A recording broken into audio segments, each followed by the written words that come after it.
we are doing a breakdown of cloud links, what they are, why they're beneficial or not, if they're safe, how to use them, how to get them.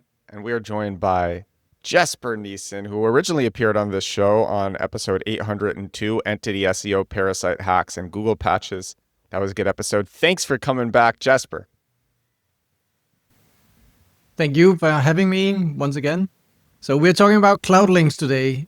Cloud links is actually just websites that you upload to subdomains on Google Cloud, Amazon Cloud, Wasabi Cloud, OVH Clouds, Netlify, and all those sorts of cloud providers. So that's in essence just a cloud link.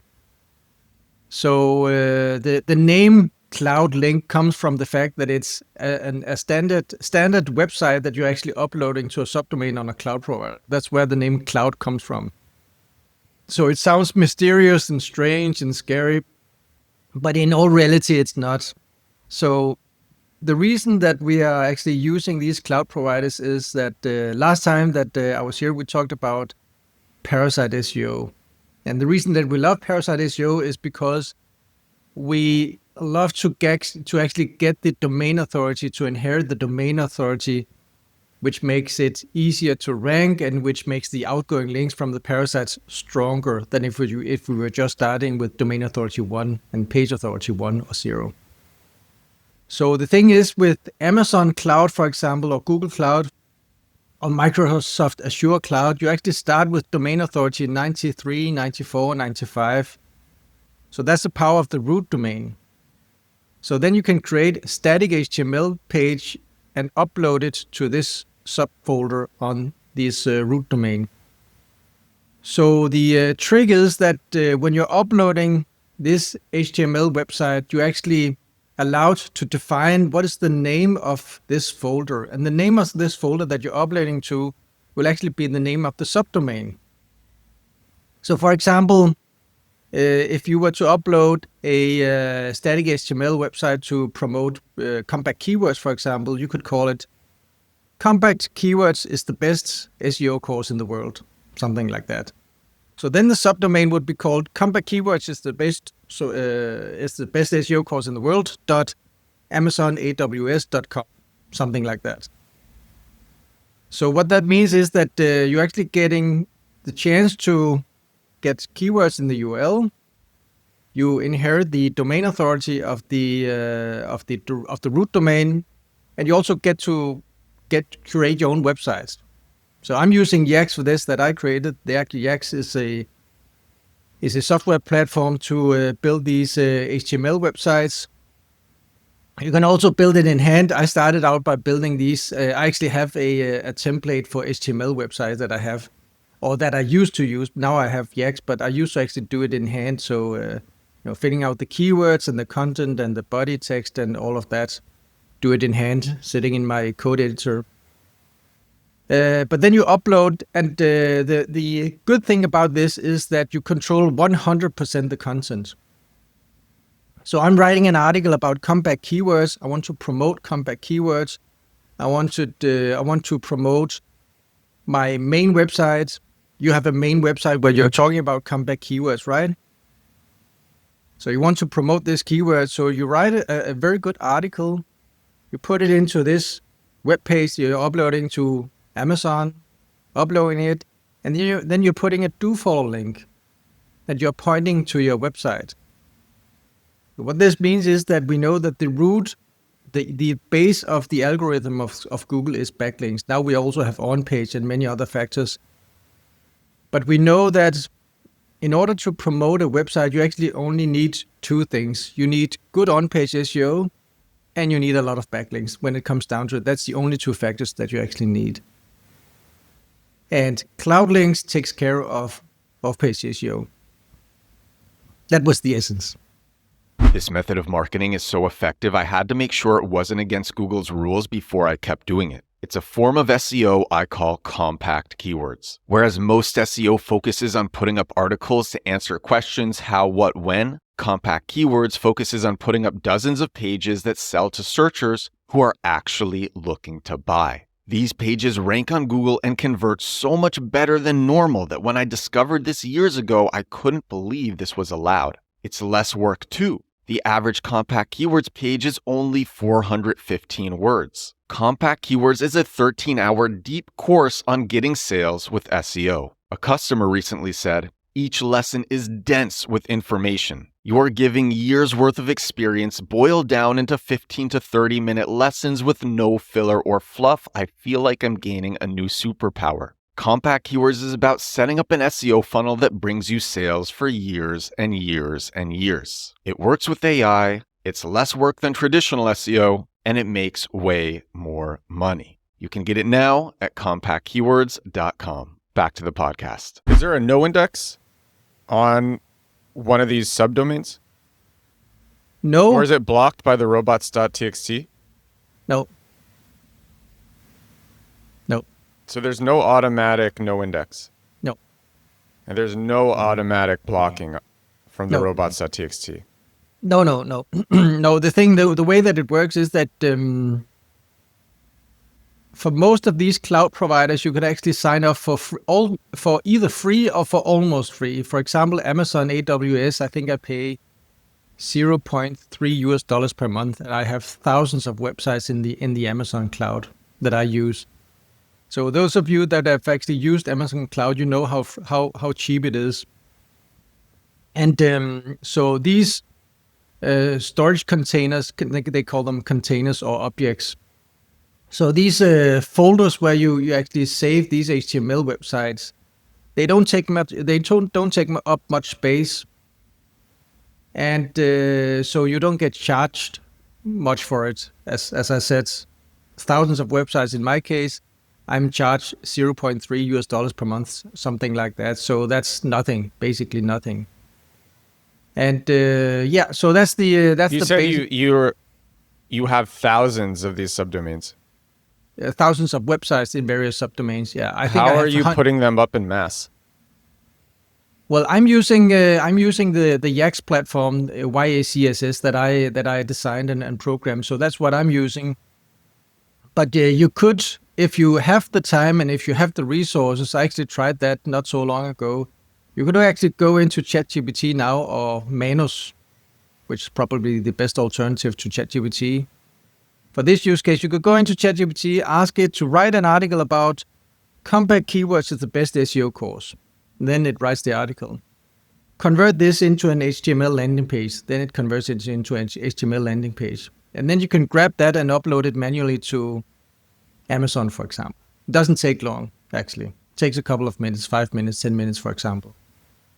And then you get one article and one backlink. So it's a little bit more time consuming than the traditional parasite SEO, like we talked about Claude artifacts last week. We talked about Quen pages last week and all the other stuff that we talked about. So it's a little bit more time consuming, but the upside is that you can just keep on doing it.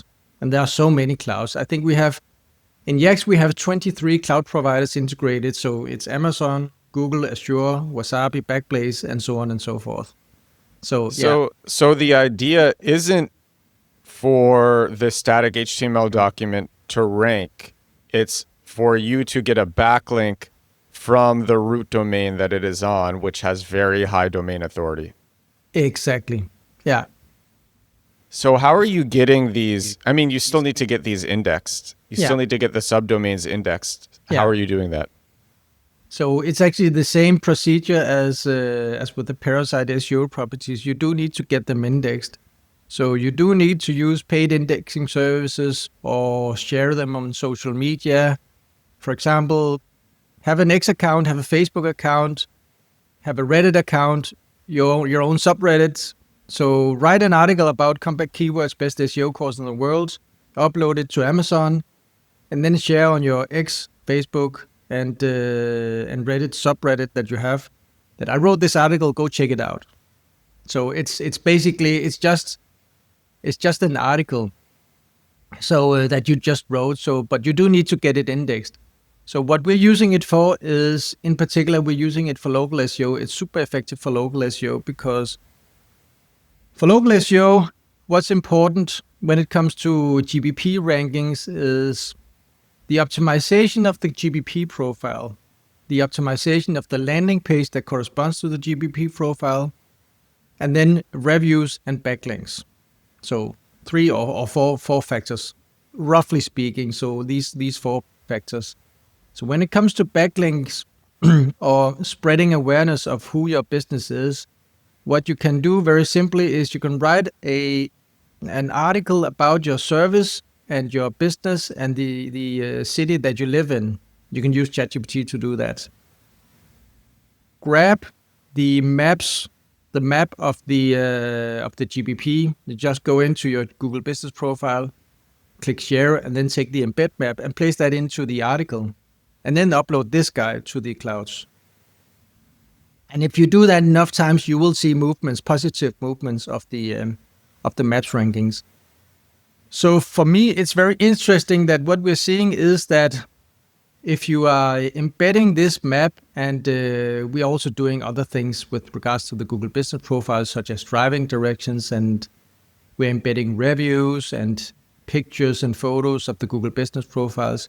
So if you're doing that enough, you will actually see positive movements in the maps rankings, but also positive movement in the organic rankings, which was surprising to me when I saw it, because we're not linking directly to the website from these local SEO cloud files, cloud links. So what we're doing is we're linking to the Google Business Profile. We have the map embed. We have the review links, review URLs that are clickable links, right? We're not linking directly to the website, but indirectly, somehow, we are linking, because on the Google Business Profile that's owned by Google, of course, so you can say that it's a Google property, right? So on the Google Business Profile, typically what you have is you have a link, a clickable link to the homepage of the business that you own. So you're a plumber in Chicago. You want to rank for best plumber in Chicago. So you have a link on your Google Business Profile to the homepage of your plumbing website, right? So if I go to Google Maps and search for your business name, I can actually click on this link. So indirectly, you could actually say that the Google Business Profile, if you're grabbing the share URL of the Google Business Profile, placing that as a clickable link in the cloud file, at the cloud link, cloud page, you then actually have a tiered link building strategy, because tier 1 is the Google Business Profile linking to the website. Tier 2 are all of these cloud pages that are linking to the Google Business Profile. And so you can actually expand that, because last week we talked about parasite SEO. So we talked about Claude Artifacts and Quen and Manus and all these guys. And you can actually also expand it to guest posts. So with this in mind, you can take this mindset and then share your map, have a clickable link to the share URL of the Google Business Profile, and just expand. And so when we're helping clients, we're doing on the cloud links on the cloud platforms. So we have 23 opportunities, but you can just use your imagination and follow this advice and just do it everywhere. Can you name the paid indexing services you use for this? Yeah, we use Speedlinks, we use Rapid URL Indexer, we use SendByte. We use Index Me Now, which is extremely expensive, so that might not be for the audience, but yeah. We should do another episode just about how those work. I mean, in short, it's hacked Google Search Consoles, and it's a lot of PBNs. Well, and it's also got something to do with job sites and job ads and stuff like that. So, and event sites, and so they have all sorts of very creative schemes actually to help backlinks. Yeah. So cloud links, to be clear, this is a black hat tactic. This is one of those things. Yeah. So how safe do you see cloud links being? How safe? Well, when you're building links, I want to be clear, nothing is 100% safe. There When is you're building black hat links. when you're building black hat links, nothing is 100% safe. So I should say that. So we do see sometimes where if we overdo it on a Google Business Profile, we do see sometimes either no effect or slightly negative movements actually. So I should be clear. So that's just how it is. So, but if you don't overdo it, it should be very safe. But again, yeah. I always like to give a balanced approach or like a realistic, some realistic expectations on this show, just Yeah. about talking with things. So like, what would the realistic expectations be? Okay, so the realistic expectations, if you have a medium difficulty keyword, and I have no idea how you define that in Google, in local SEO, in Google Maps, but let's say that you have a medium difficulty keyword. With cloud links and the map embeds and the driving directions, I see no problem if in moving from position, let's say average 10 in the geo grid, so position average 10 to position average 6 or 5, something like that. Or position, if you're ranking well, let's say you're ranking average position 4, I don't see no problem in you're moving up from average position 4 in the geo grid to average position 3 or 2. We also sometimes see it move much better, but that's just what you could expect. Yeah. So I would say it's a tool that you can use to improve map rankings, but it's not the magic bullet, but it is a tool. So you mainly use it for local. You don't use it for just generic non-branded keywords. No, that's not what I do. I mainly do use it for local SEO. Yeah. Very interesting. Is there anything else that you want to talk about with cloud links? And not right now. I think we covered the basics of it. Yeah. Cool. So for everybody watching and listening, this is kind of like a new series that I want to do on the Edward Show, where I just bring in different people who have had cool episodes with me. Jesper is one of those people. I really enjoyed our episode together, and have them talk about different things in SEO and just do like one short breakdown. And I'm going to do a lot more of these. Gagan Gotra is going to come on, I think, next week to do one. I think that's going to be on the HCU. Maybe it's a different topic. I don't remember. But we're going to do so many more of these. And if you have anything that you want Jesper to talk about, if you want him to come back and talk about something, let me know. Jesper, where can everybody reach you? X, YouTube, LinkedIn, and Facebook. And Jesper's links will be in the description for this show. Thank you, Jesper. And thank you, everybody, so much for watching and listening. This is episode 808 of The Edward Show. This is my daily digital marketing podcast, 808 days in a row doing this podcast. I will talk to you again tomorrow. Bye now.